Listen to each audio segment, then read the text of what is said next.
Jadi kita sudah sampai di pembahasan terakhir. Di pembahasan kali ini kita akan membahas tentang early retirement PLTU batubara di Indonesia. Nah, early retirement ini bisa dibilang cukup krusial untuk transisi ke energi EBT dan juga mencapai net zero emission 2060. Dilansir dari kompas.id, dalam komitmen JETB atau Just Energy Transition Partnership, ditargetkan sebelum 2030 setidaknya 8,6 gigawatt PLTU batubara di Indonesia dipensiunkan. Hal ini juga sejalan dengan target RUPTL 2021-2030 dengan tidak menambah porsi PLTU di Indonesia dan merencanakan pembangunan pembangkit EBT dengan porsi lebih banyak, yaitu 51,6% dibanding pembangkit fosil. Hal ini bisa dibilang bagus, tapi mengingat masifnya perubahan ini, tentu harus dipertimbangkan dengan berbagai sektor, seperti dampak lingkungan di sekitar pengembangannya, efisiensi dan teknologinya, apakah sudah memadai, kemudian dampak ke ekonominya, dan dampak sosial dan pekerjaan masyarakat. Nah, dilihat dari banyaknya pertimbangan ini, apa tanggapan narasumber-narasumber nih terkait isu ini? Mungkin dari Mas. Oke, buat pemensiunan dini PLTU sendiri ya, itu mungkin 50-50 ya kalau dari menurutku sendiri ya. Dimana kita gak bisa mungkirin juga bahwa energi yang dihasilkan dari batu bara itu memiliki harga yang relatif lebih murah dan menghasilkan energi yang cukup besar ya. Tapi balik lagi, batu bara itu juga ngasilin emisi karbon yang sangat tinggi ya dibandingkan energi yang lain gitu. Jadi menurutku buat memensiunkan dini batu bara perlu bertahap ya. Mungkin dari PLTU yang sudah tua, yang sudah nggak efisien, itu perlu dipensiunkan. Nah, setelah itu juga pemerintah perlu juga mengantisipasi nih dampak-dampak dari pemensiunan diri dini dari PLTU gitu. Mungkin dari dampak sosial ya. Tahun 2019 tuh ada sekitar 150.000 pekerja di PLTU ya. Nah, itu juga perlu perencanaan dari pemerintah untuk mengalokasikan dari para pekerja itu gitu, untuk dipindahkan kemana gitu. Entah diberi sebuah course ya buat mereka bisa bekerja mungkin di bidang lain gitu. Ini itu dari aku. Mungkin dari Mas Rehan udah. Sebenarnya ini ya kalau misalkan dari sudut pandang kan aku naik sosum banget sih yang nggak tahu kayak gimana menginstalasi bagi megawatt ini dan bagaimana mekanismenya. Cuman kalau aku bayangin pemensiunan dini PLTU ini bener yang dimention sama Ami tadi, kayak harus dilakukan bertahap. Terusan kayak gimana mentransisikan semua instrumen sudah terpasang terus dialihkan ke pembangkit yang menggunakan energi baru gitu kan, mungkin seperti PLTS, terus Bayu atau Angin dan sebagainya begitu kan. Dan itu memang perlu dipertimbangkan bagaimana biaya bukan reparasi sih, biaya pencopotan atau biaya instalasi ke transisi yang ke baru gitu. Terus kemudian berkaitan juga benar yang dimensi sama Fahmi tadi terkait tenaga kerja.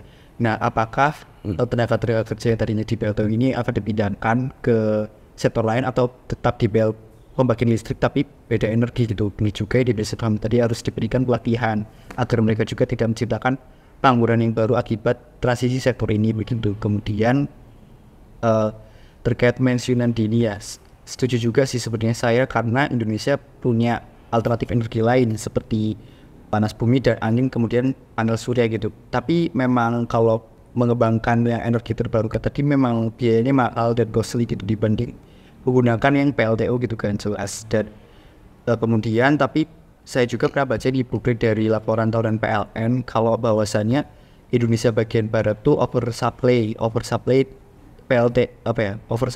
listrik energi, elektrifikasi gitu. Rasio elektrifikasi di Indonesia bagian barat itu lebih besar dibandingkan Indonesia wilayah timur. Nah, tetapi salah satu wilayah di Indonesia timur yakni Nusa Tenggara Timur, Provinsi NTT itu tuh elektrifikasinya yang terendah se-Indonesia gitu. Nah, tetapi di sisi lain NTT ini tuh punya potensi energi angin terbesar di Indonesia gitu. Nah, kan kalau pemerintah ngelihat ini, si NTT ini tuh punya potensi gitu loh.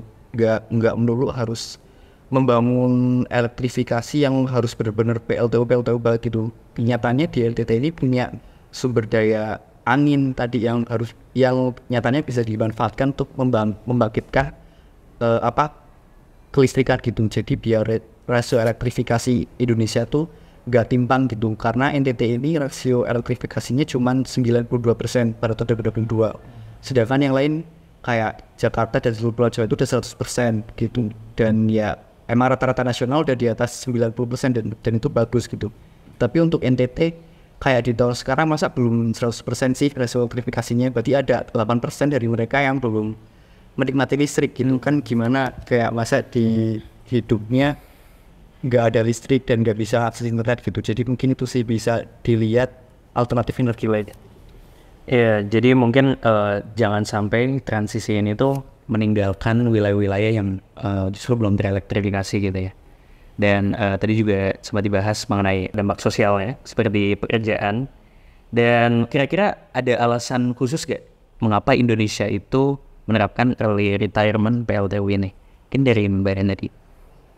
Mungkin faktor terbesarnya itu ya karena kita mau mencapai target itu ya, komitmen terhadap NZE itu. Tapi ya tadi kita harus lakukan secara bertahap gitu, dan ada kriterianya juga untuk pemensiunan, di mana itu salah satunya adalah ketika teknologinya itu udah tua dan tidak visible untuk dipasang CCUS gitu kan. Terus dari segi reliability-nya juga, jadi memang ya itu faktor yang paling terbesar, yaitu untuk menekan emisi itu tadi. Cuman kalau kita lihat ya, ketika itu oversupply, itu memang lebih baik kita memensiunkan PLTU dibandingkan kita harus encourage masyarakat untuk menggunakan listrik secara berlebihan gitu kan. Jadi sebenarnya dilema juga sih antara tadi itu kita target dan bagaimana kondisi sosial terkait hal itu. Terus juga mungkin bisa berpengaruh terhadap harga listriknya ya. Karena kan masyarakat itu, katakanlah masyarakat yang menengah bawah gitu. Mereka pendapatannya sekian, tapi harus menanggung kos untuk energinya yang lebih besar gitu kan. Itu juga harus diperhatikan bahwasanya transisi ini harus secara berkeadilan dijalankannya. Tidak bisa kita hanya menguntungkan pihak-pihak tertentu, tapi menyingkirkan efek-efek detrimental yang ditimbulkan kepada masyarakat yang menengah bawah gitu. Jadi memang harus diperhatikan segala aspeknya gitu. Apalagi dengan transisi ini juga mostly itu justru orang menengah ke bawah yang merasakan dampak. Ya karena kan mereka juga nggak punya pilihan gitu kan. Mereka bertahan dengan energi listrik ya untuk bertahan di ekonomi modern gitu. Mereka nggak punya pilihan gitu. Jadi itu sih kayak mungkin gagasan utopia tuh kayak terdengar megah gitu. Tapi kita juga harus lihat kompleksitas kehidupan masyarakat gitu, yang mana itu nggak segampang itu untuk dijalankan. Oke, mungkin dari Mbak Arita ada tambahan terkait alasannya? Kalau terkait alasan early retirement di Indonesia itu diberlakukan itu sebenarnya selain karena Indonesia udah komit tuh sama net zero emission sama NDC.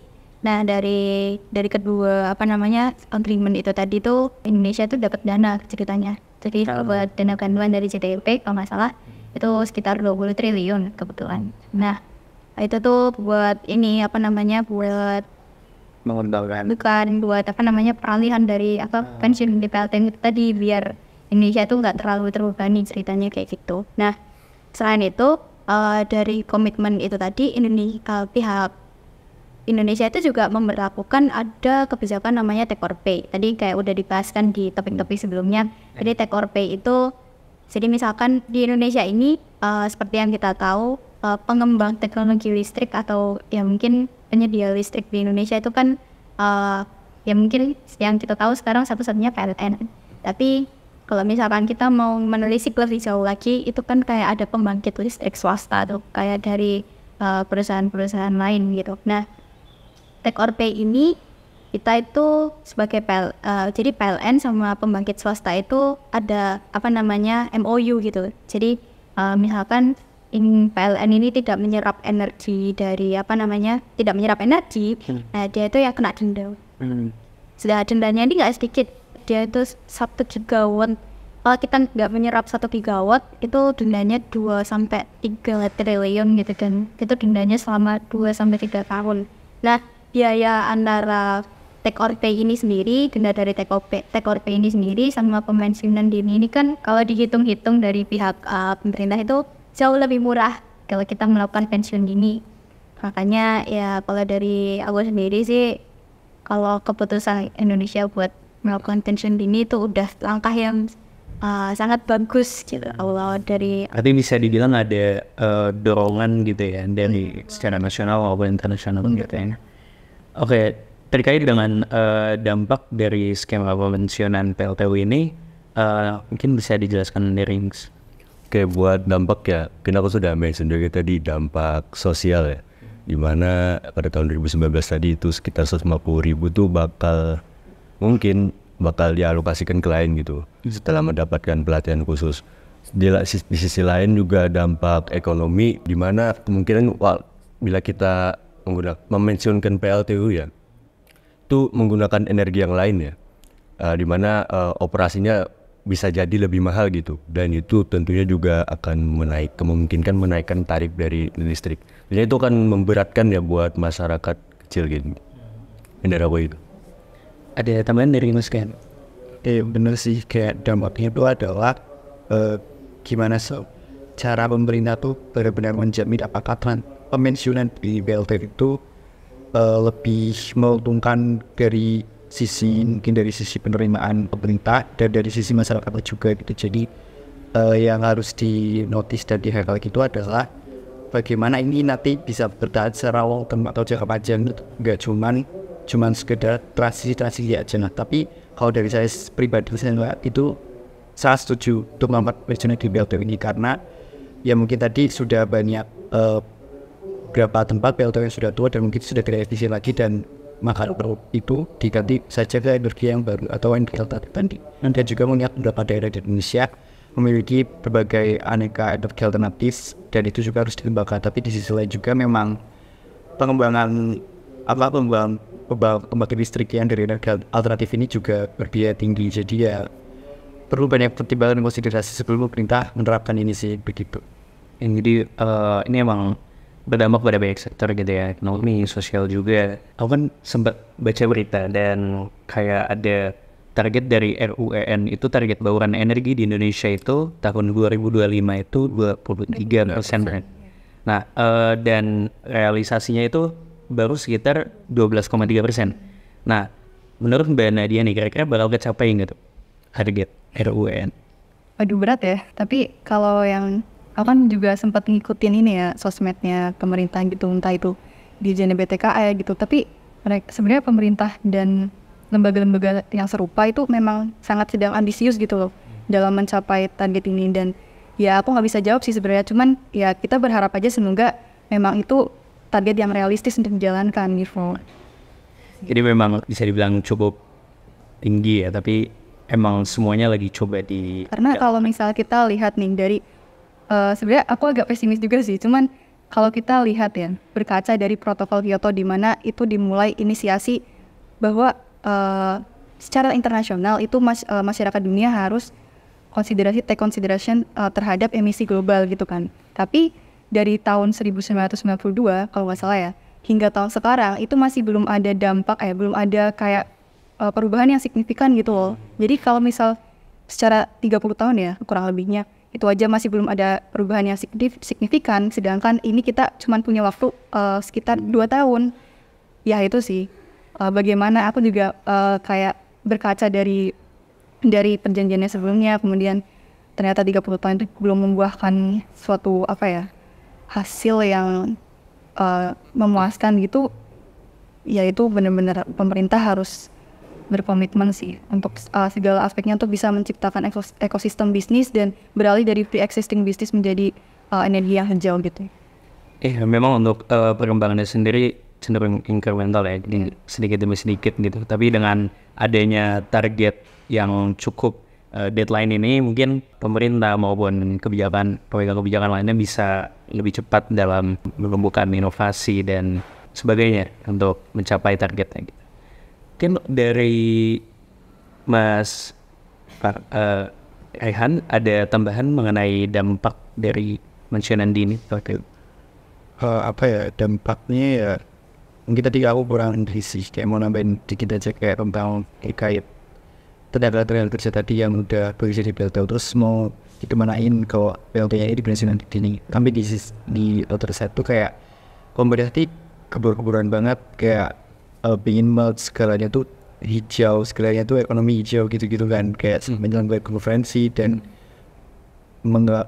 kayak menggalakkan banget si hijau-hijau ini. Tapi di sisi lain ya benar yang tadi udah dimisinya dia, kayak bauran energi itu targetnya mau ditingkatkan sebesar 10% dalam waktu 2 tahun. Tapi berkaca lain dari yang di negara lain kayak Jepang tadi 30 tahun ternyata belum ada hasil yang drastis gitu. Jadi ya apakah ambisi pemerintah itu tuh mereka telah melakukan konsiderasi dan berbagai pertimbangan yang tepat gitu untuk diterapkan dalam waktu yang dekat gitu. Gitu sih. Jadi butuh waktu dan kalau menurutku sih pelan-pelan asal pelakon gitu ya. Jadi ya jangan terlalu ambisi dan jangan terlalu memaksakan juga. Tapi intinya ambisi pemerintah itu sudah bagus gitu untuk dikeluarkan. Mungkin cukup sekian untuk pembahasan ketiga. Aku izin ngerangkum dikit ya pembahasan episode ini. Jadi kita pada sesi awal telah membahas terkait EV dari kesiapannya dan juga langkah-langkah persiapan Indonesianya. Kemudian pada sesi kedua kita telah membahas carbon tax, konsepnya, mekanismenya, kelayakannya, dan juga waktu ideal penerapannya di Indonesia. Dan yang terakhir kita membahas tentang pemensiunan PLTU batubara, mulai dari pendapat masing-masing narasumber, alasan pemensiunan dini PLTU, dan dampak dari early retirement PLTU ini. Mungkin cukup sekian untuk episode kali ini. Terima kasih banyak kepada Mas dan Mbak sudah mau menyempatkan waktunya. Dan makasih juga buat penonton dan pendengar yang telah mengikuti pembahasan kita sampai akhir. Buat kalian yang penasaran tentang hal-hal seputar energi, bisa terus pantengin aja di channel Spotify dan YouTube SRE dan DEM UGM. Dan jangan lupa juga follow IG DEM UGM di @ugm.dem dan SRI UGM di @sri.ugm. Sekali lagi terima kasih atas dukungannya and see you soon.